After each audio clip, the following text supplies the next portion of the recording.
abundantly, abundantly, far above all I could ask or think. Believe, yes, I believe. You say, I believe that you are able to do exceedingly abundantly, far above all I could ask or think. So excited because the Step Out TV shows are back live on T2I TV. And for those who don't know, Step Out is a series of interviews and motivational segments designed to bring the best out of you and your business. Therefore, we have the following TV programs. Our first TV program, which is our flagship program, dubbed Step Out with Oscar Bimpong, is designed to interview consultants, experts, talented people, and those doing exceptionally well in their communities. The second one is Step Out SME Focus. This is where we interview business owners and showcase their products and services. The third one is Step Out Youth Impact Zone.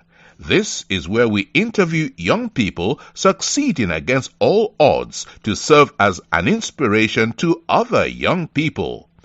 And the last one is Step Out Authors Corner. And this is where we interview authors to share what their book is about to the world. Join us every week at 7 p.m. GMT.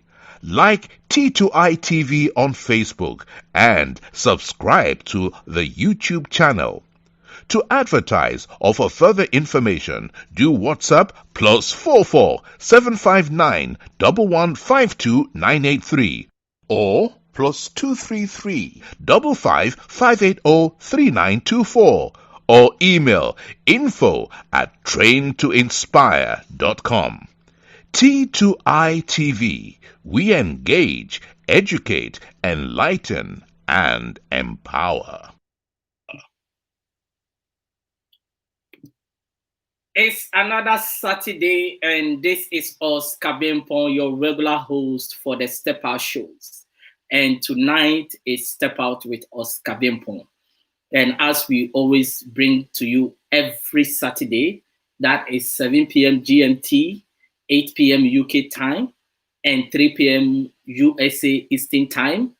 We always bring experts to really come and discuss important topics that can help shape your vision, shape your life, makes you more informed, and also cause you to believe again. Many people have given up in life, but I can tell you that if you can start again and build that vision, you can succeed in this life. Success is within reach. It depends on what you do today, not what you intend to do tomorrow. And tonight is not an exception. Now, before I come to my guest, I want to mention some few sponsors for this program. Now, this program is being powered by Train to Inspire Consultancy. For those of you that don't know, I am the founder and CEO of Train to Inspire Consultancy. And Train to Inspire Consultancy is your business training and consulting firm. We are into business training in the field of leadership and management, customer service, sales and marketing, finance and accounting, change management. You can name it. You can name them. Now, we work with different experts across the globe to provide training in these specific areas. Now, if you want to know more about us, just Google traintoinspire.com, and the 2 is as in number 2. Now, this program is also sponsored by ALS Global Shipping and Logistics. ALS is your trusted import and export company based in Accra. They say if you are stranded at the port, call them and they'll come and sort you out. For all your import and export paperwork and needs, just contact ALS Global Shipping and Logistics. Also, this program is sponsored by ZPay Ghana Limited, your remittance and mobile money company based in Ghana. They just launched their mobile money USSD code, and that is *270#. Just dial it and register for mobile money. You don't need to see an agent or go to an office to register with ZPay. Just dial the number at the comfort of your home on your phone and register for ZPay mobile money. They are saying they are bringing freedom to the Ghanaian market. Then lastly, Wheels for Sure. Wheels for Sure is your car leasing company for every credit. They are saying that it doesn't matter your credit score. Just contact them and you are going to walk out of the garage with a brand new car of your choice. They are doing amazingly well and they are changing lives. The system is punishing people for no reason, but Who's for Sure says they will not punish you, but they are going to really bring that smile back on your face for you to drive that car of your choice. Now, if you call Wheels for Sure, just quote T2I 2020 to let them know that this is coming from T2I TV UK. If you want to contact any of our sponsors, their numbers are scrolling on the screen. Just take their numbers and call them. Also, if you want to advertise or sponsor any of our shows, or you want to support this platform for the good work that we are doing in bringing education, personal development to the people of Africa and those in diaspora, then you can also contact us. You can take the Train to Inspire consultancy number or the T2I TV UK number and contact us. We are saying that if you cannot go to mainstream media, then come to us. We are going to grow with you as a company by advertising, sponsoring on this show or any of our shows. And also, we as a consultancy firm, we are going to help you to grow your business.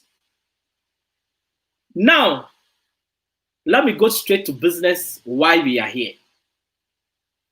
And my guest for tonight, by popular request, after Tuesday's interview, I've got a lot of calls demanding that he comes back for us to do part 2 of our discussion that was last Tuesday. And trust me, the kind of feedback I have got from Tuesday's interview demands that, look, this man has really won a spot to come on this show anytime that he wants. And who is this man that I'm talking about? He's a teacher, he's an industrial mathematician, and the minister of the gospel. He is in the person of Kolade Akin. Please welcome to Step Out with Oscar Bimpong, and you are live on T2I TV UK. Good evening, Oscar. Thank you very, very much. I was almost trying to look at who you were talking about, but we thank God for what He is doing, and I want to appreciate the work you're doing once again. You know, every time I see your post or I see your videos, it gives me a hope that it gives me encouragement that there's hope for tomorrow, that there's a way out for people if you will persevere, if only you will keep pressing. That it doesn't matter what people are saying out there. If you have a vision and you press in, you pursue that vision, you will surely succeed. And especially with God on our side, we know that there's no failure. Even if we fall, it's not the end of the game. It's just part of the story. And I really appreciate. Thank you for inviting me back to this platform. Thank you very much. And trust me, I'm also happy for you coming back, because these are the kind of people we need on this platform for them to give value to our viewers. And you made mention of we cannot give up. And I believe also that if we continue to work hard, the problem we have is that we don't persevere, isn't it? Yeah. If only we can persevere, then we can do mighty things. Yes, definitely. Yes, and today we are going to talk about the A to Z of the educational system, of the UK educational system. That is, we want people to understand how the UK educational system works, I can bet you that a lot of parents don't even understand how the educational system works. And if they don't understand, how can they really make a positive impact on their children? And the UK educational system also cuts across a lot of educational systems across the globe. So if you are learning from the UK educational system, it means that you can transition it to other educational systems across the globe. And I think that it's something that I really want us to delve into it and really give more information on how this system works. So let's go straight to business. Talk me through the UK educational system from primary to university. Thank you very much, Oscar. That's a very, very important thing that we're looking at today.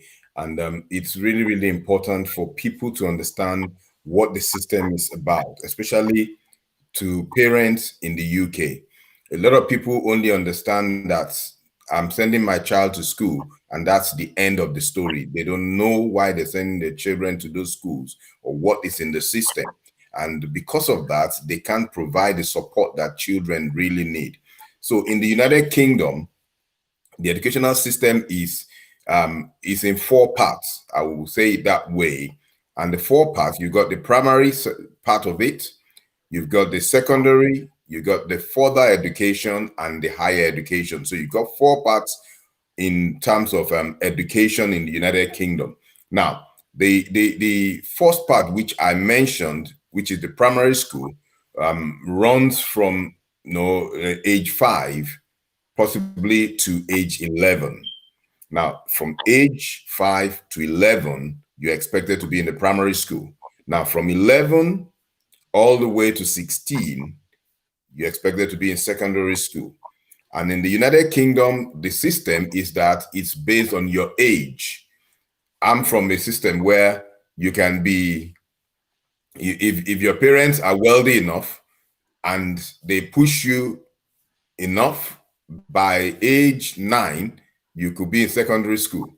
By age 14, you're already in the university. So by 18, you've graduated. Though it's not supposed to be according to the rules, but sometimes people find a way around the rules to bend it. So by 18, you could have had your first degree.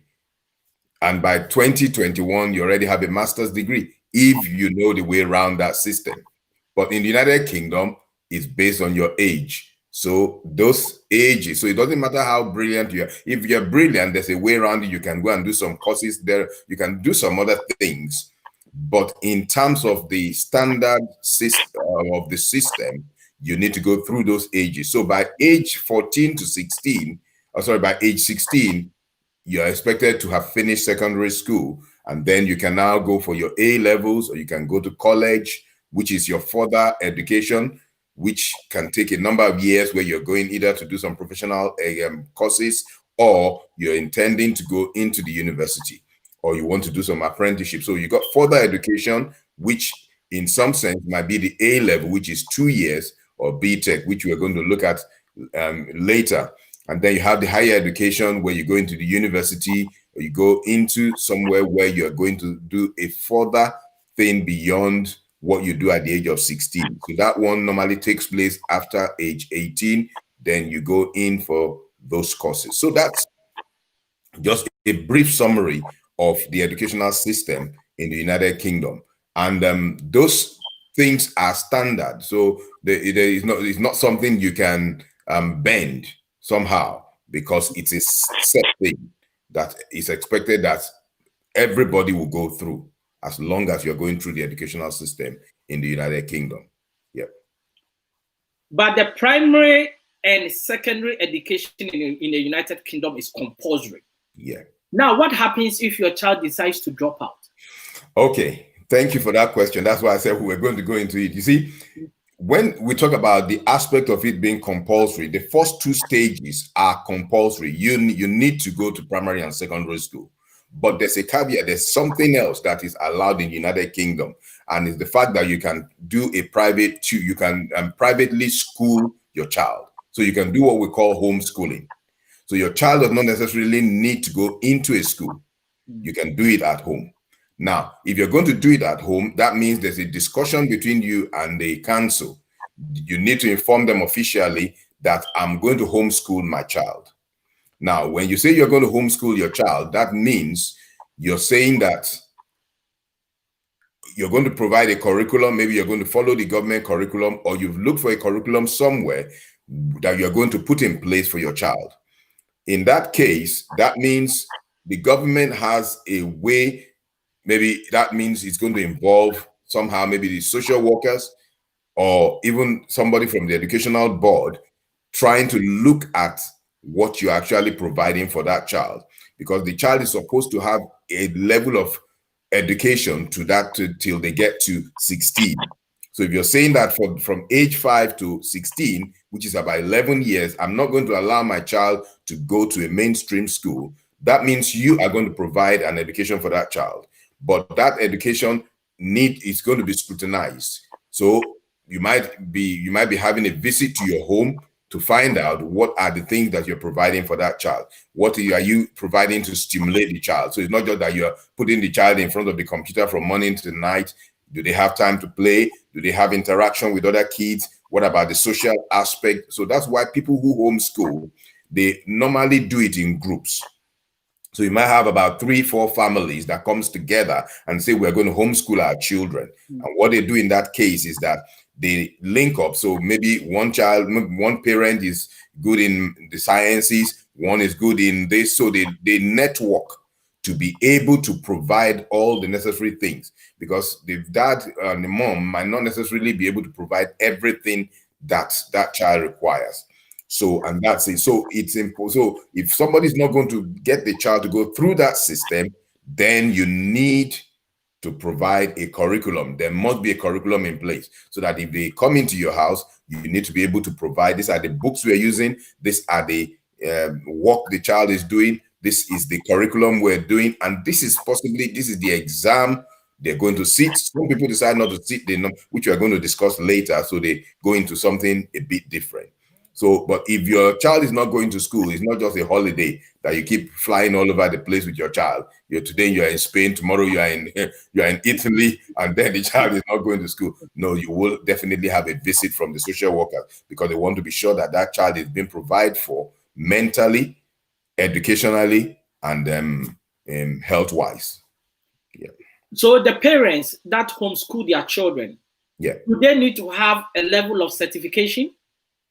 I will not be 100%, but the key thing is that it's being able to provide that level of training. I think those are the questions that the council will ask. If you're going to homeschool your child, what's your level of education? Somebody who's not going to school is not going to be able to teach that child. So definitely you must have some level of education that will provide that support for that child. And that's why if you don't have it, then it means that you are going to look for somebody who's going to do it. So some people get private tuition, get their children to be privately tutored at home, in their home. So they might not necessarily have the skills, but they are going to provide somebody. But that means if you're going to do a homeschool, it's either you are going to be at home. So it's not that you provide a tutor and you go to work and your child stays at home. There's nobody there with your child. No. So that's why the social workers most likely will be involved, to make sure that the safeguarding part of that child's life is being catered for. So that's why it's important. But I believe that if you're going to be homeschooling your child, you can't just be somebody who didn't even finish primary school or who's not gone to school before. You must be able to explain. If you're going to teach your child science or you're going to teach your child physics, you need to know some things before you can undertake that task. Yeah. So do they get paid by the council, or is it just a free service they are providing for their children? If you're pulling your child out of the system, that means you're on your own. Nobody's going to pay you. Okay. That means you've decided to fund the teaching, because if your child goes to school, the government funds the school and pays the teacher to teach your child. So when you pull that child out, the government is not going to pay you because you opted out of that system where they've already paid for the teacher to educate your child. So you're going to do it yourself. And a lot of people do it, and maybe they go on benefits or do some other things to be able to support themselves. So it's a very heavy task, but some people do it, and it's rewarding for some kids. Some kids can't go into mainstream. And that's one of the reasons why some parents pull their kids out of mainstream, because the kids can't fit in, because of maybe it might be a health challenge, or it might be that let me say a health challenge, or it might be a behavioral issue that is affecting them, and for that reason they can't fit in to a system that is regimented that way. So in a home setting where they are by themselves, they can do quite a lot more, and maybe in the limited interaction with other people. That's why 2 or 3 families that they know can come together and they blend. It's easy for the kid to interact and to get what they need without being in a larger environment. Yeah. So Yes, and I think that is very key. But I know you have talked about private tuition. yeah. Are there any other different options of education apart from the normal GCSE, A level, and university? Okay, yeah. In the UK, GCSE is the standard exam that you're supposed to take at the end of your secondary school. That's what you're supposed to take. But we also have people who privately tutor their children. We have some schools that are privately owned, where what they do is that they follow a different curriculum entirely. One of them is what you call the Christian Education Europe program.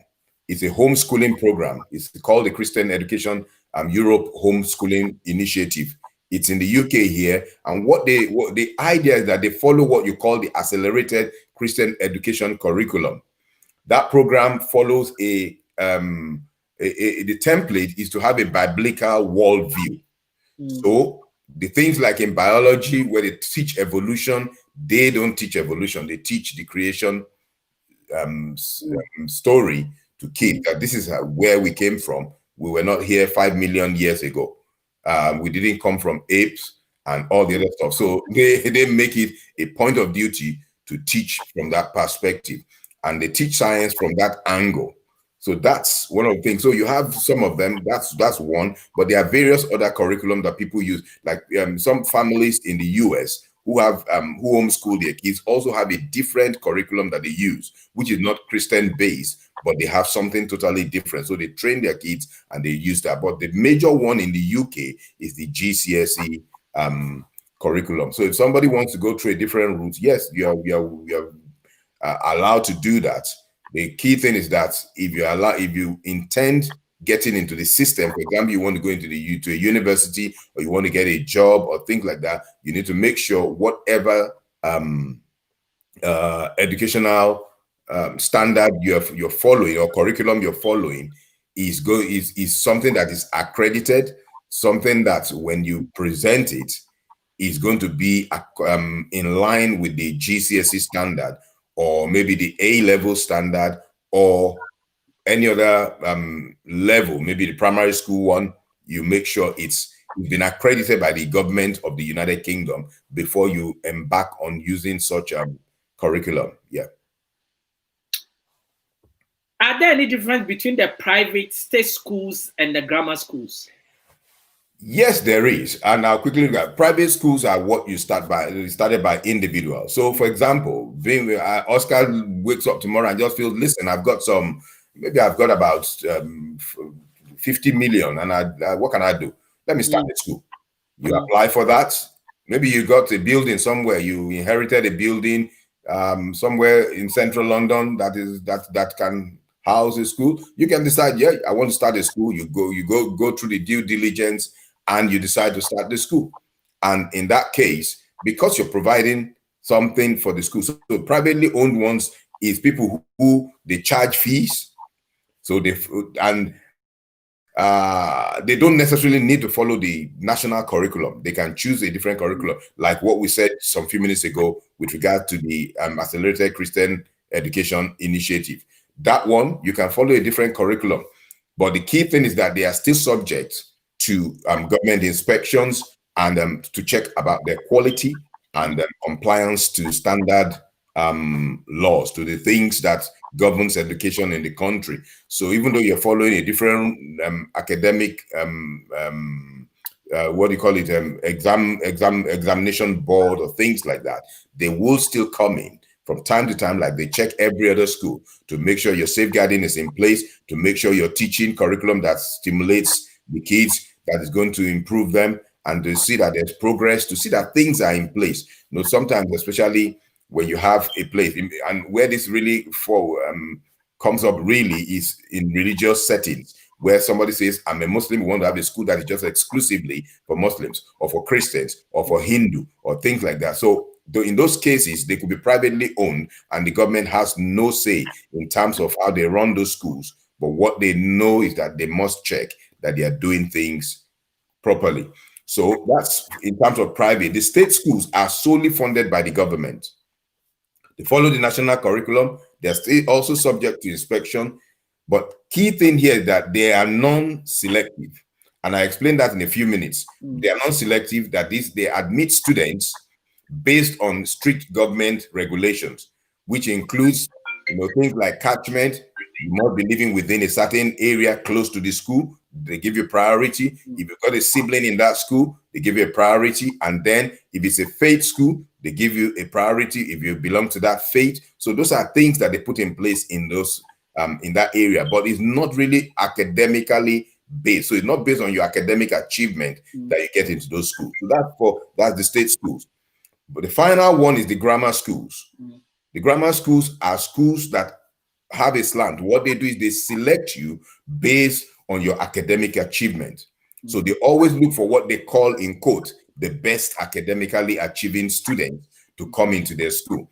Now, they are independent of government control in terms of their activities. So they choose how they want to do it. When this was started, it was basically to teach Latin. Latin was the major language, the language of the elite. So if you wanted to be in the group of people called the elite, the people who were the aristocrats, you needed to understand Latin, and that was where they taught Latin. So if you didn't go to that school, you couldn't learn Latin, and that means you couldn't communicate with the elite in that dispensation. But that has changed now. It's not about Latin really now. It's about the fact that they are trying to produce what they call the cream de la creme, the people that will be in government, the people that will be the prime ministers, the people, that's the idea in a subtle way. But so that's it. So in the UK at the moment, there are currently about 163 of such schools in the UK and 69 of in Northern Ireland. Now, one of the things that we noticed about them is that, you know, is the fact that somebody said something that, listen, there was a research, I think that was carried out by the UCL in 2017 or 2018. I said that, listen, there's no attending such schools has no real social or emotional advantage over similarly gifted children by the age of 14. So, but it's there. People that go there, they get the best teachers and things like that, but it's still open for debate as to which of them is the best. Well, I think it might be something we'll look at later in the discussion. Yeah. Yes. Now, you know, let me come to switch a little bit and come to governing bodies for educational system. Yeah. Can you just mention some of the governing bodies? Yeah. When we look at the issue of governing bodies, we have in the UK you have four main, I think 4 or 5 main governing bodies. You got the Pearson, which used to be the EdExcel. So they took over the management of the EdExcel exam board. So it's called Pearson EdExcel. You got the AQA, which basically is the Assessment and Qualification Alliance. Then you got the OCR, which is the Oxford, Cambridge, and RSA exams. You got the Welsh Joint Education Committee, WJEC. And the final one is the Council for the Curriculum Examination and Assessment of Northern Ireland, which is CCEA. So those are the 5 major exam boards. The first 3 are the core exam boards in the UK. In England here. As you go into Wales or you go into Northern Ireland, you have the other 2 exam boards. So those are the 5 main exam boards that conduct exams in the UK. Yeah. Now, talk to us briefly also about the grading system in the UK. Yeah, when we talk about the grading system, one of the things that is crucial is the fact that the grading system here is what I call progressive, in the sense that there's like a thread. Now, the key thing that we need to understand is that when you get into school, there are a few things that happens. When you get into primary school, you have what they call a key stage 1 exam. That exam, I think it takes place, I think in year 2 or thereabout. I've forgotten about primary school now. But that exam is used in setting a target for you to the end of your key stage 2. So what you get in that key stage 1 exam is really, really important. But a lot of parents don't really know. They are not really bothered. They don't even know they're doing that exam. Nobody prepare. Most parents don't prepare for that exam. The kids just go in and say, oh, you are doing your SATs, your key stage 1 exam. So that exam is important. That's the first one. Then you get what you have called the SATs exam, which is your key stage 2 exam. Now that exam is one of the most important exams a child will take. And the reason for that key stage 2 SATs exams is because that exam is what is actually used in setting your target for your key stage 4 exams. That is the exam you're going to do at the end of year 11. The target they set for you is normally based on what you get at the end of primary school. Now, a little bit of adjustment might take place, but the day you enter into that school, they set that target based on what you came in with. Along the line, if you begin to perform better, maybe you do some things, they might adjust it. But in most places, they might not, because that's what the school has as a benchmark. Because at the end of your year 11, when you're doing your key stage 4 exam, when the result comes, the government gives a score to each school. And that score is based on what you came in with, what was your target at the end of year 11, whether you met that target or not. So I'll quickly give an example. If you came in the olden days, I'll use the standard of the olden days now. If you came into year 7 with a level 5 in maths and level 5 in English, what that translates into is that the minimum you can get, the minimum expected of you in the olden system was that you needed to get nothing less than a C grade or a B grade. A B grade. Level 5 means you cannot get less than a B grade. A B grade now will be about level 7, level 8, between 7 and 8. Now, that's the minimum. So a child that gets a level 4 in primary school has a target grade of a C grade. Now, that child from day one, the maths will be what is used in judging your science. Your English will be what is used in setting targets for things like geography and all the other things in a sense. It might not necessarily work. They will just use is a judgment. They just look at, okay, if you got this in maths, then in physics, in chemistry, it's the sciences, you should be tending towards this grade. So that's what they're going to use. So at the end of your year 11, the government is going to come back to the school. In maths, your target grade was supposed to be a B. If you got a C, that is -1 for the school. If you get an A, that is +1. If you get a B, that is 0. What that means is that they add up all the scores for all the students in that school that sat the exam that year. That's what they call a residual. And that's what they're going to use in gauging whether you added value to the student that year or you didn't. So for each student, they're going to check the residual for each subject. That is why if you don't do well at key stage 2, it affects you in terms of the target they set for key stage 3, for key stage 4, which is your year 11. And that's the way it goes across. And then, so that's just basically how that works. And your key stage 5 is your GCSE exam, your A level, where you can do your A level exams or BTech exams, or college, where you can do your NVQ and all the other stuff. The other thing we have is what you call the IB exam, the International Baccalaureate exams, which some people, it's almost similar to the A level, but it's a different setting and a different exam that allows people to get into some Ivy League universities as well. And apart from that, you now have what you call some professional exams, Microsoft exams, university exams, and ACCA, all the professional exams that you can have. So those are key things that we need to know with regards to the grading system in the UK. Yeah.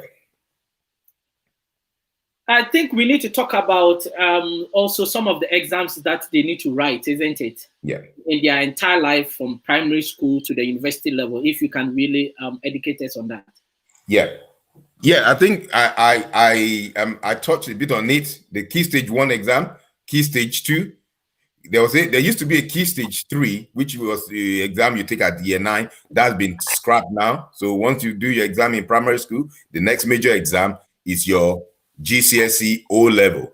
That GCSE O level is the base. Everybody, one of the key things about this exam, why a lot of those two exams are very crucial. Your Key Stage 2 and your Key Stage 4. That is your GCSE exam. The reason why it's important is that that exam follows you for the rest of your life. You might want to look for a job, or you've gotten a job.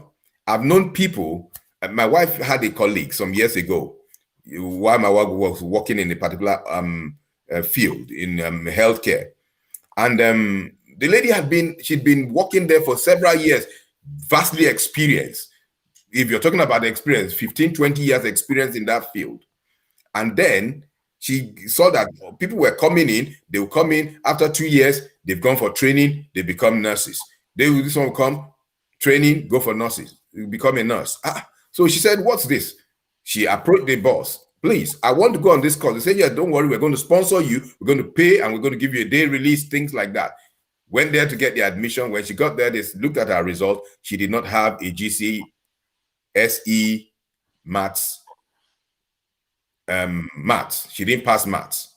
She left school maybe about 20, 25 years before that period. So they said, okay, we're going to give you an admission, but before we can do that, you need to go back to college and go and do level 2 maths. Now, the lady I'm talking about, she already had 4 children. She had 4 children. She was getting into maybe getting close to 50. She said, listen, I don't think I have the brain to go back to school to go and study maths. That's how she gave up on that. She's still in the same job, still earning the same amount when she had the opportunity. Now, that result, which she left about 25, 26 years early, came back to haunt her. The office was going to pay. They were going to give her a day release. She was going to still retain her job. And when she came back, immediately she will have become a nurse. Upgrade without no application. Simple. But that result haunted her. She didn't move forward because of that result. And that's why it's important that I tell people, don't joke with those 2 exams. Your Key Stage 2 result, parent must be on top of it. You must make sure your child. I had a challenge with my son. When he was in his year 5, he was not doing well. He was getting level 4. They told me his target grade, he was going to get level 4 in maths and English. I said, what? I'm a teacher. I look at the graph. I know that if he gets level 4, his target grade at the end of year 11 will be a C grade. I said, what's he going to do with a C grade? No way. I told the teacher, please, this boy cannot leave this school with a level 4. You need to be on his case. I'm going to be on his case. And that's how we started working with him. Eventually, he had 5s in all the 3 papers in science, maths, and English. And that set him up. When he got to secondary school, immediately his target grade started from a B. From year 7, the track was that he needed to get a minimum of a B grade by the time he was leaving that school. So if he's not hitting that target, every time when he doesn't hit that target, the school has to do something to push him to get that grade. And that's the beauty of it. So that's why it's important. So that's the key thing. So Key Stage 4, Key Stage 5, you have your A level or B Tech exams. And some people go to college, they go and do NVQ, or they do some other professional exams. So I think that's the basic one. Like I said, you have the IB exams as well. And yeah, those are the major exams that students are supposed to do in the UK. Yeah. And there is also the apprenticeship one, isn't it? Yeah, you got the apprenticeship, yeah. But the apprenticeship is you're working and then you're schooling at the same time. So that you have like two days you'll be at work, 3 days you might be at school, or the other way around. The key thing is that you're learning and you're working. So you're gaining experience of what you're studying. And by the time you finish, you're already in the field. You're not having to look for an employment because you're already an employee. So that's one way of doing it. But the key part of it, a lot of people think it's going to become an apprentice is just how will I say it, an escape from education. No, you're still going to study. So they expect you to do some study, get some courses, get some qualifications so that you can be ready for the industry where you're going to operate in, where you're going to function. Yeah. Now I want to really get into the side of parents. Yeah. And there is one key area in the UK educational system where they call it the parents' evening. Now, what should parents look out for when they go for parents' evening? Okay. One of the things that is important is when I talk about parents' evening is that as a parent, you need to be prepared. You need to know what the education system is about. You need to know, for example, you go for parents' evening. In some schools, when you get there, they give you they send a report to you before the day of parents' evening, and then you see something. There's no score. All they give you, they say attainment, good, effort, excellent, target grade, met. Now, I look at that report. I want to squash that report and throw it in the bin because you've not told me anything. And that I'm talking from a perspective of somebody who is in education. You've not told me anything. I've not really told you anything. All what I've given you is just for me, I look at it as a mask. My son came to school or my daughter came to school. The report comes maybe once a term. What you've just told me, you've not told me whether he sat an exam, he sat a test, he completed an assignment. What score did he get? Because that's what tells me whether they're doing the work, whether they're improving, whether there's a need for me to add some more help. So going to parents' evening is a business. Parents must go to that parents' evening like you are going for an interview. You prepare. You prepare. One of the other things is that before you go, you need to send a letter to your teacher, to the teacher of your children. I always advise send not just the teacher, send an email. Email is very good because it's trackable. Send an email to your head of year. Tell them, I need to see the books of my son or my daughter. Because it's very easy. I have some kids in my class. When it's parents' evening, I'm an expert in this. I know those kids. When I'm coming to parents' evening, I bring their books. The reason is because some of them will have gone home, say that Mr. Akin is a very useless teacher. He doesn't teach us anything. So I bring their books and I bring the books of students in the same class who have done the work. So I tell the parent, I say, listen, your son has not been doing the work. Yeah, they say, but he said this and that. They said he doesn't understand what you are teaching in class. I said, okay. I opened the book of a student who was in the same lesson. I opened their child's book. I said, this is student in the class. On the 18th of January, we did this topic. There were 10 questions. This person did 10. Your child didn't even write the date. On the 19th of January, we did this. I gave this assignment. Your child did one question, didn't even copy the examples. So by the time we finish that discussion, it is not Mr. Akin that is the useless teacher. The mother now knows that my child has a problem. My child is not even listening. She's not done the work. She's not even copied the date. Sometimes the date is not even there. No date, no topic, nothing. Blank. And once they don't do that, I always write in there, the work is missing, and I sign it. So when it's about a week to parents' evening, I keep their books in the locker because some of them will carry the books and the books disappear. So I put it away and I give them work on paper. Because we are both playing a game so that they can understand and listen. I'm interested in your success. So I want you. So you must ask questions. Let them bring the books. You want to see what your child is doing in class. You want to have a view. There's nothing like having a view. It's important. So you see that. So that's it. So you're going to parent evening. It is, and also sometimes you might not be able to make the parents evening because of work commitments. You have the right to tell them ahead of time, I will not be at the parents evening, but can I book a day during the week? Beloved, I encourage parents, lose that 1 hour or that 3 hour of money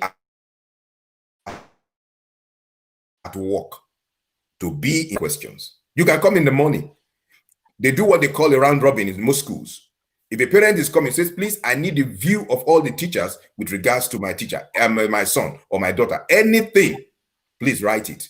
They will send the email around all the teachers that has to do with that child, sometimes including teaching assistants, to say, how is this child performing? All of them will write 2-3 lines.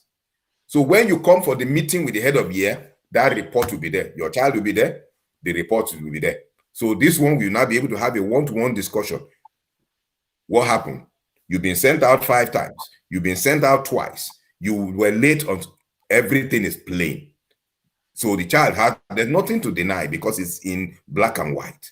So parents' evening, you need to be there. So book that morning, or you can come on the evening. Say, listen, I'll come after school. I'll come in the morning, 8 o'clock or 9 o'clock. I will be in school so I can see the teacher. If there's a problem with a particular teacher, book an appointment. Don't just take your child's word. Oh, that teacher hates me. A lot of them tell me that. They tell their parents, this Mr. Akin is picking on me. So when I see the parent, I say, yes, it's true. I pick on your child. The mother says, are you sure? You are picking on my child? I say, yes, I pick on your child like I pick on all my students because they are in my class. I say, even when they leave this school, if I see them on the road, I still pick on them because I want to find out that they are doing well. By the time we finish that discussion, the mother is not seeing me as the enemy. She sees me as a friend. The father doesn't see me as the enemy. They see me as the friend. Why? Because I'm interested in what they're doing. And the parent needs to be interested. They need to be on top of the game. You cannot just, you can't go for parents' evening and that's the end of it. No, you must find time. Lose 1 day of work. Take a leave to go to your school, to your child's school, and find out what's going on. Thank you. Yes. So can you tell me briefly the extra mile parents should go to make sure, in terms of their children's education, to always be up there? Yeah, I think the key thing is that, I believe that as a parent, first thing is that you need to be available. You need to be available for the child. And when I mean available, it doesn't mean we need to work. If you don't work, then you can't pay bills and do all the other things. You need to be available for the child. And available means parents evening, you're there. Once in a while, you come in, they're having an activity, maybe they're having a presentation, they're having something else. You can come in. Come and let them know that you are interested in what they're doing. Be available. Now, study along with them so you are not in the dark. You might not be good at maths. I see a lot of parents. I had a parent one day came in and the child was not doing well in math, and the mother came and I was trying to get support. And as the mother sat in front of me, she said, oh, maths. I didn't know math. I was not good at math. Nobody's good at math in my family. I'm not surprised she's not good at math. I had to restrain myself. You can't sit in front of me. You've given the child a leverage to not do anything. And I said, that's not right. You need to study along. You might not have been good at math, but at least be able to know what's going on.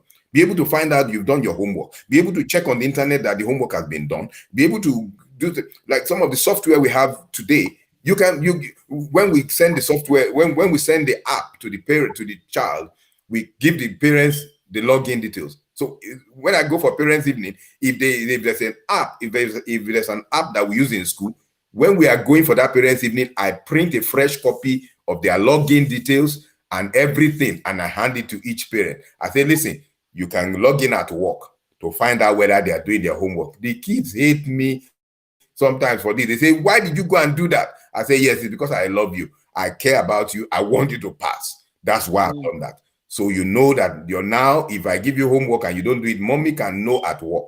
The alert will go to her that you had homework. It's not a matter of you saying I didn't have homework. It will be on her computer. It will be on her email.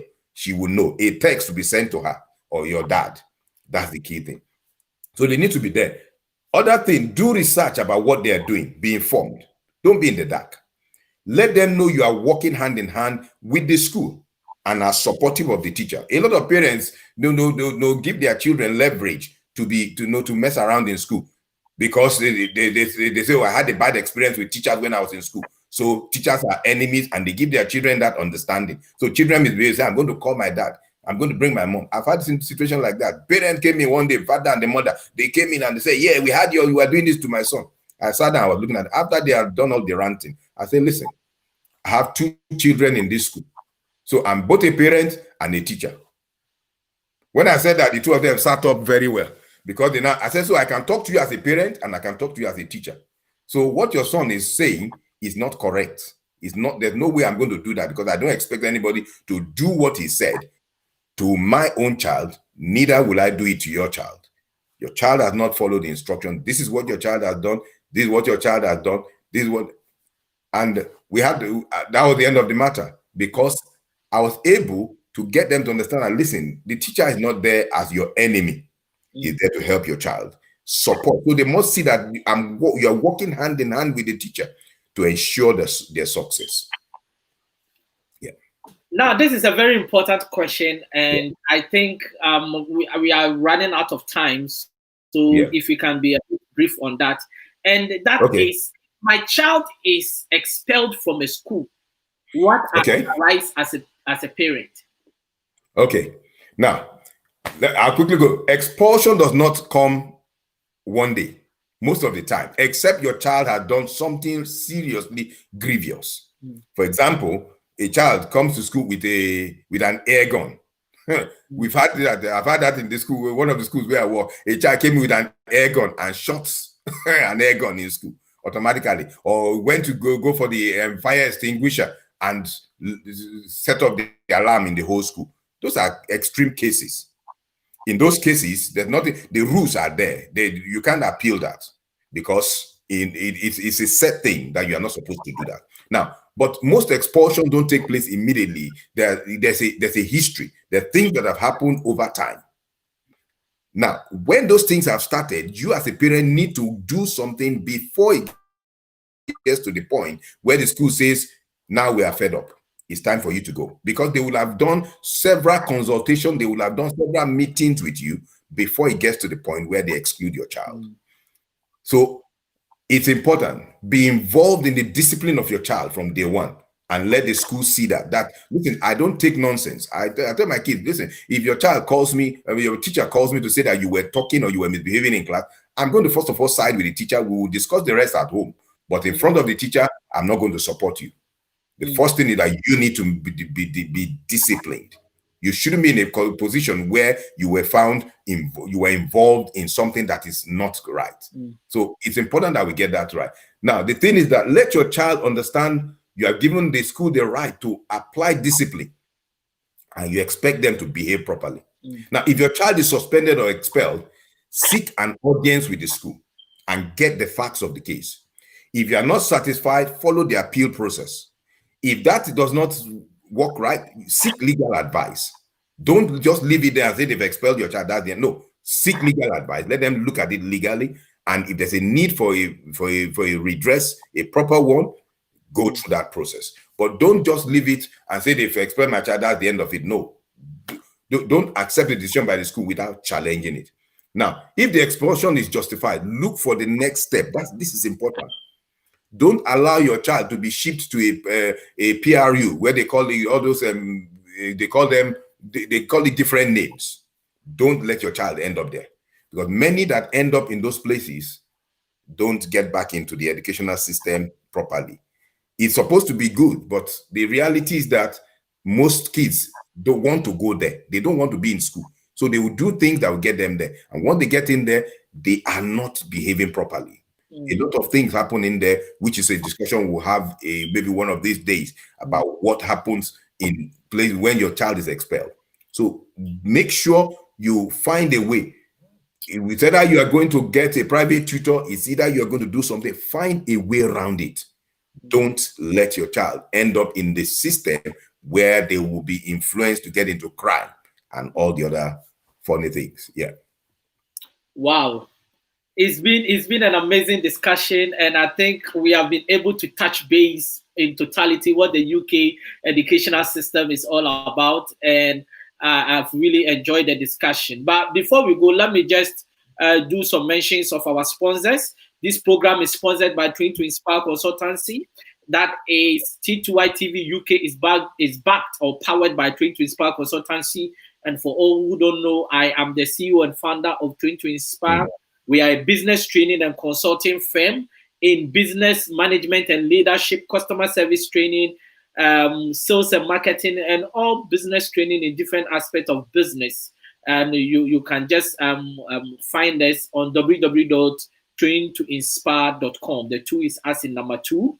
ALS Global Shipping and Logistics. That is your trusted import and export company based in Accra. ALS say if you are stranded at the port, call ALS and they will sort you out. ZPay Ghana Limited, your remittance and mobile money company based in Ghana. They just launched their ZPay mobile money USSD code, which is *270#. They say join the freedom family.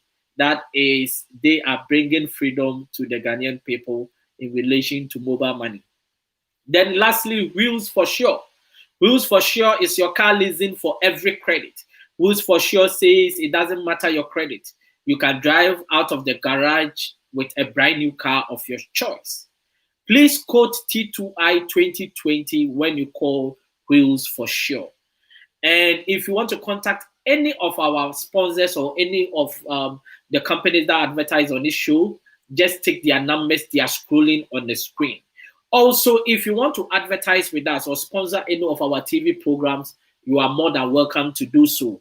You can take the number from Train to Inspire Consultancy and T2I TV UK and call us. We are saying that if also it touches your heart to support this platform, you are more than happy to do so.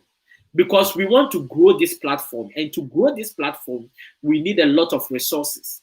At the moment, this platform and all the things that concerns whatever we are doing is coming out of my own pocket. And we need support because we want a lot of people to have access to interviews like this. And this demands that we have to boost on Facebook.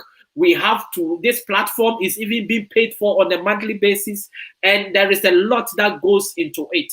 So we are saying that, look, you can invest a little bit of your money here as well, even if you don't feel like advertising, so that we can grow this platform to the level where we can have more young people, parents, people that want to pursue their vision to really come here every Tuesday, every Thursday, and every Saturday to learn.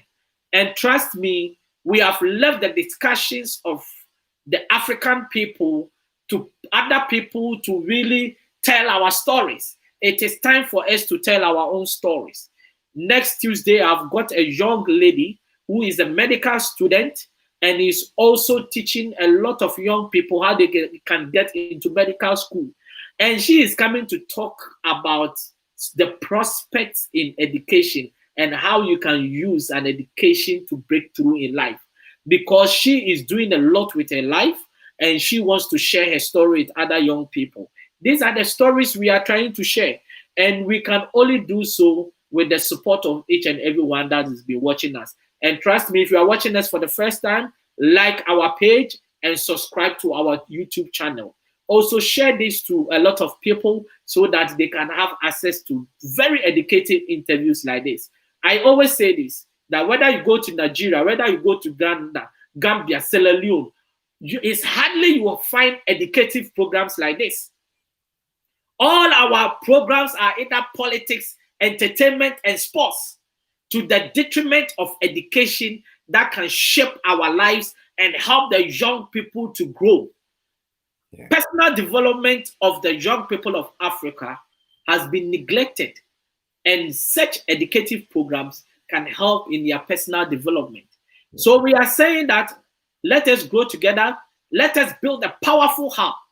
We are helping other platforms to build that we are not even getting returns from the whatever they are giving us. But with this, we will get in return education. So I want to say thank you very much that has been watching us. God richly bless all of you. And also, thank you very much, Apostle Kolade Akin, for coming on the show to really share such a valuable, educative program. And we say thank you. And every time we really call on you, we know that you will come back to really come and support this platform. Now, your last word to everyone that is watching us. Okay, thank you very much, Oscar. I can't believe that the 1 hour is gone. It went so fast, and I said, "Wow!" But I just want to say something very important. If your child has failed the exam, don't hide it. That's one of the key things. As a parent, please don't hide. Seek help. Look for options. There are various options you could get into. I'm available. If you can contact me through Oscar or through my Facebook page, my name is Kolade Akin. If you look for Kolade Akin and contact me, we can walk through this. I shared my story. If you go on my page, you'll see my story. Don't hide failure. If your child has failed, please be open, seek help. Don't let that child digress. Don't let that child drop out. Don't let them drop through the crack. There's a way out. They can make it. They can rise again. And I know that if they do that, you will see that in the years to come, you will thank God that you took the right option rather than hide it. Thank you very much. Yes, before I go, there are some few comments I really want to read quickly. There we go. Big Ibrahim says, very educative.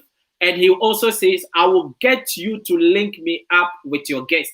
So as you are saying, yes. So when you send me a message on WhatsApp, I will give Apostle Kolade's number for you to connect with him. And also Daniel Kwesiteria says, thank you very much, Oscar, and God bless you, Apostle Kolade Akin. So it's been wonderful having all of you. Just enjoy your weekend, and we will be coming back next Tuesday, 7 p.m. UK time. 8 p.m. UK time and 7 p.m. GMT. And Thursday, we are also here. Saturday, we are also here. We come here 3 times in a week. And I can bet you see how difficult it is for us to really get quality guests to come 3 times in a week.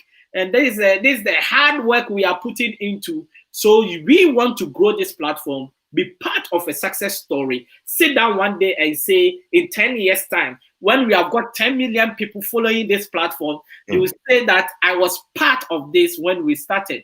So let us grow, let us become one.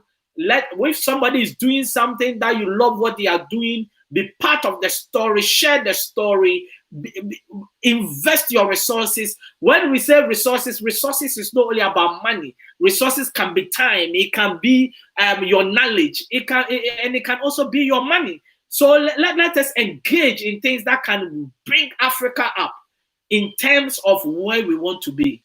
Because trust me, we are far behind. And the best thing we can only do for the people of on the African continent is to change the mindset of the people with educational topics like this. Stay blessed, and we will be coming back to you on Tuesday. Bye-bye. Bye.